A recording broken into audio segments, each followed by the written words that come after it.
agradecer a las autoridades de la Universidad Nacional de Lanús esta invitación.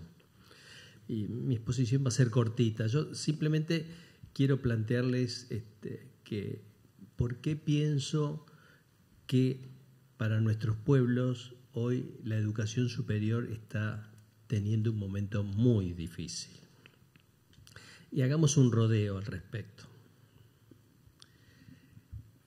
Sin adherir a un determinismo tecnológico, yo diría que las modificaciones en las herramientas, en las técnicas utilizadas, influyen decisivamente en las relaciones humanas. Esto se ve perfectamente, por ejemplo, en la historia de las guerras, ¿no? Pensemos el salto enorme que hubo en la humanidad desde que se usan armas de fuego en contra de aquellos que simplemente usaban flechas y lanzas. Pensemos lo que ha significado, por ejemplo, el avión de guerra en relación a las batallas. Esto que lo vemos en esas relaciones humanas tan particulares que es la guerra, lo vemos en absolutamente todas las relaciones humanas. Por supuesto, en la esfera de la producción con la primera revolución industrial, o pensemos lo que son los aviones y los autos con la segunda revolución industrial, etcétera, etcétera, etcétera. Pero eso en el mundo de la educación ha sido menor, históricamente. Desde eso que se supone que hacía Sócrates con sus discípulos, con los cuales se relacionaba, dialogaba con ellos, se les daba algunas clases, en muchos planos se parece a muchas de las cosas que hacen muchos docentes hoy en el mundo universitario. Es cierto que ha habido modificaciones tecnológicas en la educación en el pasado. La que todos conocemos y que nos admiramos de eso es la imprenta. ¿No es así? Pensemos lo que serían la educación superior antes de la imprenta y de lo que fue después. Otra modificación que uno podría decir que es tecnológica es la utilización de cadáveres en la enseñanza de la medicina, que no siempre existió eso. Otra gran cambio que yo diría del saber acumulado es la enciclopedia en los años anteriores a la Revolución Francesa, que permitió que un montón de conocimientos estuvieran a la mano de todos los seres humanos que pudieran leer y escribir. Sin embargo, esos cambios fueron muchos menores que lo que podemos pensar con la máquina de vapor. Bien, esto que digo, que en educación ha habido muchísimos menos cambios que en el resto de las relaciones humanas, deja de ser tan cierto a fines del siglo XX y siglo XXI. Esto es, nosotros estamos entrando en un mundo en donde la educación superior es significativamente modificada por la introducción de nuevas tecnologías. Y esta modificación la estamos viviendo todos de maneras distintas. ¿De manera distinta qué significa? Una cosa son los países centrales, la otra son nuestros países, los países dependientes. Desde el pasado, no desde hoy, en general esa diferenciación en el plano de la tecnología ha estado en el plano de la producción versus el consumo. ¿No es así? Las bombas atómicas no se hacen en los países dependientes. Los grandes misiles no la tienen los países dependientes. Pero no solo en producción y consumo, sino qué cosas llegan a los países dependientes.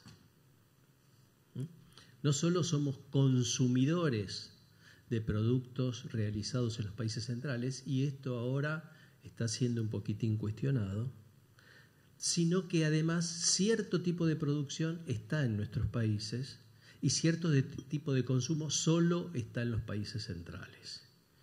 Esto que es válido para el conjunto de las actividades de los seres humanos, hoy está acercándose al mundo de la educación superior. Y esto no es separado de lo que es el desarrollo del neoliberalismo.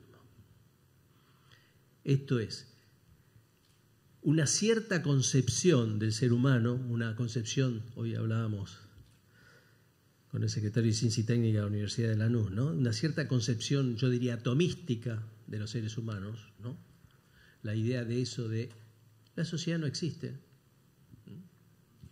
existen solamente personas, tiene muchísimo que ver con el desarrollo de nuevas tecnologías en el mundo.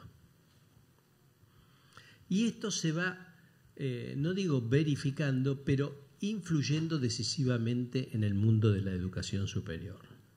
Por eso, cuando nosotros hablamos de los desafíos para la educación superior en el siglo XXI, tenemos que ir atendiendo a esta nueva situación y no tanto quedarnos en solo los temas del pasado. En el pasado hubo desafíos que nosotros no hemos podido resolver adecuadamente.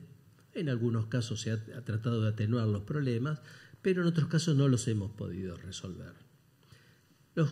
A mi juicio, los problemas tradicionales que no hemos podido resolver han tenido que ver básicamente con la transmisión de conocimientos. Esto se ve en absolutamente todas las esferas. Quizás las más escandalosas tienen que ver con la historia. Muchísimas veces todos los latinoamericanos conocemos mucho más de la historia europea que de la historia de nuestros propios países, ¿no es así? Tiene que ver con temas de investigación.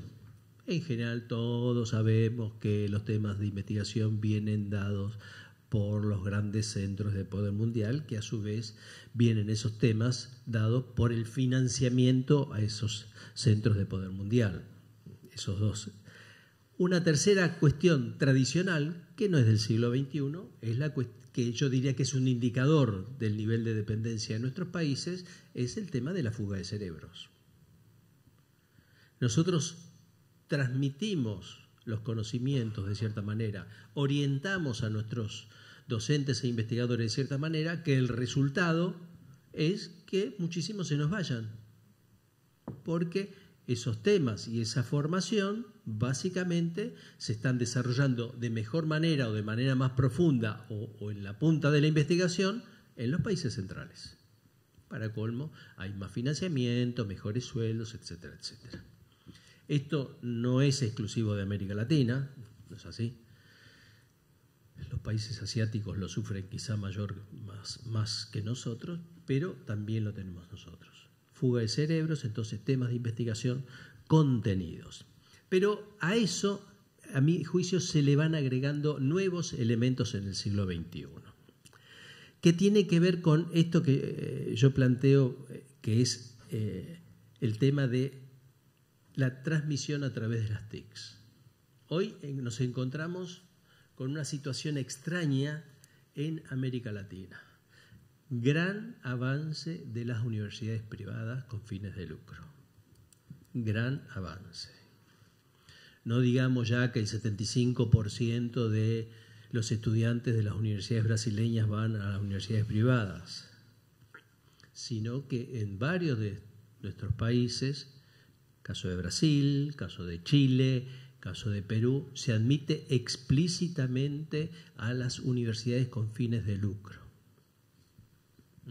Incluso algunas de esas universidades con fines de lucro pertenecen a conglomerados económicos que cotizan en bolsa en Nueva York. Que se piensa al sistema, a las universidades, como una empresa más. Incluso a mí me ha tocado hacer la evaluación de dos universidades del mismo conglomerado, chilenas, muy interesantes porque sus nuevos dueños no modificaban los planes de estudio ni el perfil de los estudiantes, ni siquiera desplazaban al rector. En una de ellas, que es bastante prestigiosa, en Chile, la única exigencia es que el rector durara 4 años, cada rector durara 4 años, la propia comunidad designaba al rector, y después ellos hacían un consejo de ex rectores. Su única intención era ganar plata. Entonces, fíjense, la universidad o la educación superior con fines de lucro muchísimas veces ni siquiera se mete en los contenidos que daban esas propias universidades en el pasado. ¿Por qué?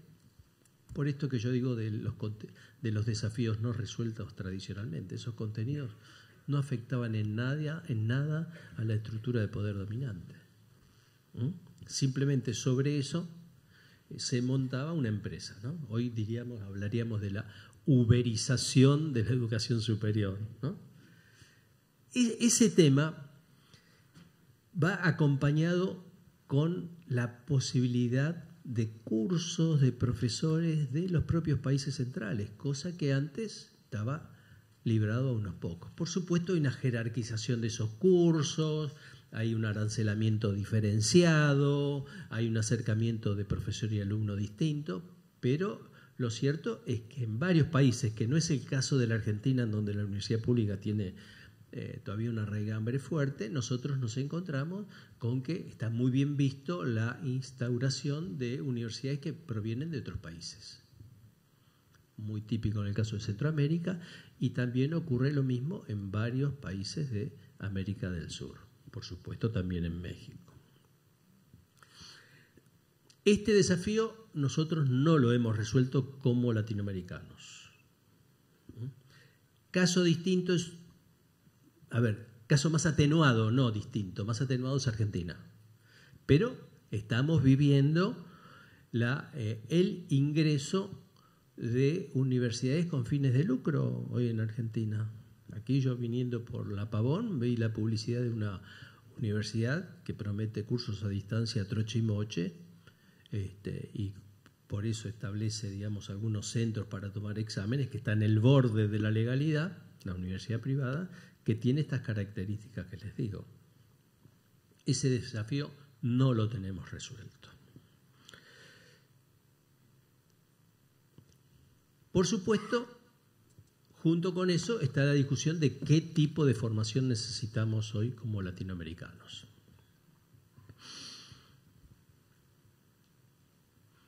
Sobre esto, en los últimos años se han hecho algunos avances en todos nuestros países. Yo diría no solo o no tanto a partir de la reflexión en las áreas más humanísticas, sino básicamente en la práctica en algunas áreas, ¿no? En las ingenierías, en el área de salud, que es la que yo puedo conocer un poquito más, en donde ha habido avances interesantes. También muchísimas veces de la mano de los cubanos, ¿no? Pensemos en el tema de oftalmología y en otras áreas en donde se seguía el precepto un poquito que planteaba Jauretche, ¿no? Jauretche siempre insistía con que debíamos preocuparnos de nuestros problemas. Frase absolutamente obvia, pero muy difícil de percibir cuáles son nuestros problemas. La distancia que hay entre esa frase y la capacidad que tenemos nosotros de no emparentarnos con otros problemas, sino de ver los nuestros, es una distancia enorme, para lo cual tenemos que tener toda una estructura ideológica preparada. Les cuento una pequeña anécdota al respecto, aunque ya no tiene que ver con el momento actual, sino con la historia. Hace unos 60 años en la Argentina se discutía mucho acerca del divorcio, si se podía divorciar la gente o no, etcétera, etcétera. Le preguntan a Jauretche, y don Arturo dice, a mí no me preocupa el divorcio, a mí me preocupa el casamiento. En nuestro país los sectores populares no se pueden casar. El hombre deja embarazada a la mujer y se escapa, porque no tiene plata para la casa, no tiene un empleo permanente. Entonces estamos destruyendo las familias. Ese es nuestro problema. Bueno, la capacidad de saber cuáles son nuestros problemas ya de por sí es una tarea, como dirían hoy, descolonial. Lo más fácil es comprar el problema que nos van a contar los grandes medios y discutir alrededor de ellos. Y a lo mejor está pasando un elefante por la puerta de la casa y uno no lo ve. Entonces, ese es uno de los temas sobre los cuales, como muy bien decía el colega boliviano, no se llega, sino que es un proceso. Y yo diría que es un proceso permanente de acercamiento, en donde incluso uno puede estar contentísimo los días lunes por la forma en que se acercó a una problemática y los días martes pifiarla totalmente.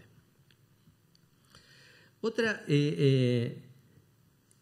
cuestión que se relaciona con esto es que ese avance de la universidad privada en América Latina en los últimos años por suerte no ha tenido su eco en la Conferencia Regional de Educación Superior que ha habido hace unos poquitos meses en Córdoba.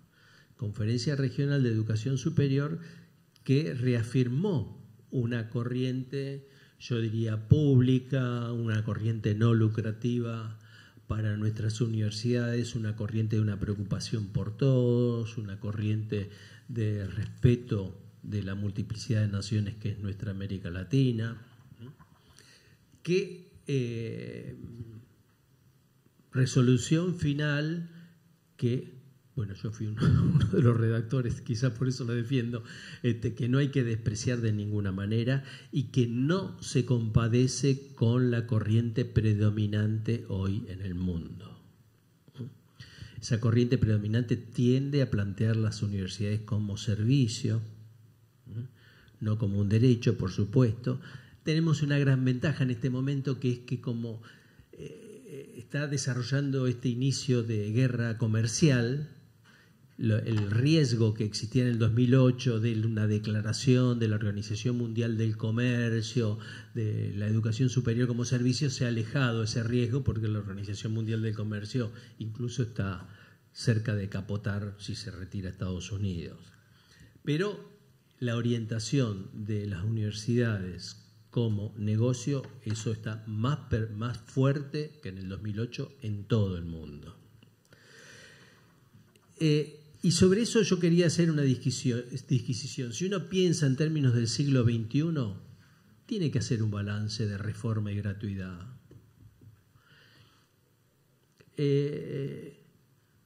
Los más viejos, yo ya tengo 73, todavía estamos muy sesgados porque los reformistas eran profundamente antipopulares y antidemocráticos.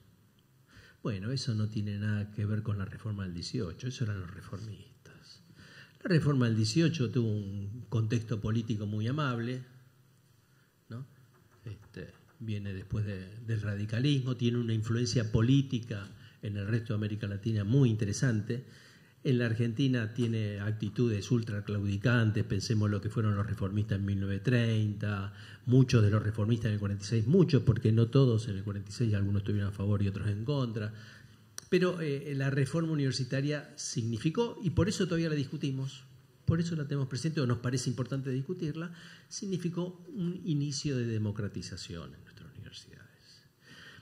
Yo creo que ese inicio de democratización fue profundizada. La reforma universitaria no modificó la composición de clase de nuestras universidades, siguió siendo para las élites.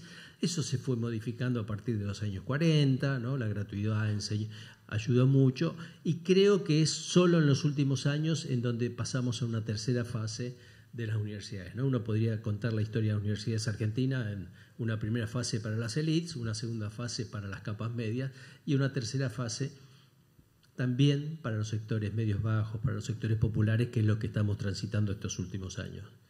Historia de la Universidad Argentina, por otra parte, que no es nada original. Nada original. Es lo que han hecho los países centrales en el pasado. Veamos, si no, cuál fue la política de educación superior de Estados Unidos de 1945 en adelante. Esta. Estados Unidos no puede crecer si sus sectores medios bajos no tienen formación terciaria. 45 al 60 fue esa la política de los Estados Unidos. Todavía la mantienen con los problemas que tienen ahora sobre endeudamiento, ¿no? Otro tema que me gustaría también señalar como desafío muy grande es que nosotros hacemos mucho hincapié, yo diría, en la justicia social en educación superior. Inclusión, expansión del sistema, y que eso debe ir acompañado de una discusión mayor sobre la creación del conocimiento, sobre soberanía del conocimiento, tema en el cual, a mi juicio, estamos más atrasados que en la otra cuestión. Si uno puede dividirlas, ¿no? Por supuesto están muy asociadas, pero no son lo mismo. Una es soberanía del conocimiento, otra es justicia social en la educación superior. En justicia social en la educación superior incluso puede haber un montón de sectores muy mercantilizados, muy interesados en el tema. en otras universidades privadas que les contaba ahí, chilena que me tocó, está especializada en sectores populares. Acá hay una universidad argentina que también está especializada en sectores populares, con aranceles muy bajos, que tiene un desarrollo en varias partes del país. Lo otro, soberanía del conocimiento, patentes, creación de conocimientos acorde con nuestras necesidades, etc. A mi juicio estamos bastante más atrás. Y me parece que es un tema que tenemos que abordar de manera más significativa si queremos una universidad una educación superior de calidad. Otro tema que también nos queda pendiente como desafío para el siglo XXI es, miren qué título, el papel de los intelectuales. Esto es, muchísimas veces la idea de pensamiento crítico está muy asociado a un cierto desapego con el compromiso para con la sociedad. Esa es la verdad. En la Argentina ha sido así. Entonces hay una tensión entre el intelectual comprometido y aquel que hace mucho hincapié en el pensamiento crítico. Y creo que lo tenemos que abordar a esta temática, esta discusión de manera más fuerte entre nosotros mismos. Es un tema que no va a terminar nunca de resolverse, por supuesto, pero es una tensión que tiene que ver con el compromiso con la transformación de nuestros propios países. Pensamiento crítico, quien no pueda adherir a él, ayuda muchísimo para conocer nuestra realidad, pero a la vez debe ser complementado con un compromiso real del intelectual para con su pueblo. Por lo menos esa es la visión que yo tengo y que he tratado de defender desde hace tiempo. El último tema, que también tiene que ver con soberanía del conocimiento, que tiene que ver con educación superior de calidad, que tiene que ver con una educación superior comprometida con sus sociedades, es la elaboración de sistemas de evaluación acorde que midan estas cosas, que tengan en vista estas cosas. Nosotros jugamos de visitantes en el mundo, sepámoslo, pero queremos jugar. Entonces hay reglas. Bueno, tratemos de adecuar algunas de esas reglas a nuestras necesidades. Jugar por fuera del mundo es imposible. Muy bien daba la anécdota esta interesantísima, yo no la conocía, sobre cuánto duraba la capacidad de los sabios para exponer en la universidad. Las universidades son creaciones europeas, ¿qué le vamos a hacer? Tiene el formato de 40 minutos en un lado, en otro 50 minutos. Esas cosas no las podemos cambiar, pero sí podemos estructurar de modo tal de utilizar eso para nuestros fines. Que, insisto, en la anécdota de Jauretche, el divorcio y el casamiento, a veces es muy difícil definir cuáles son nuestros fines, ¿no? El velo ideológico, la formación colonial, es tal que nos impide ver nuestros propios problemas. Y me parece que, de última, siempre la educación superior se topa con ese tema, y ese es un desafío que tiene que ver con los desafíos pasados, sobre temas de investigación, sobre contenidos, y también tiene que ver con los desafíos actuales.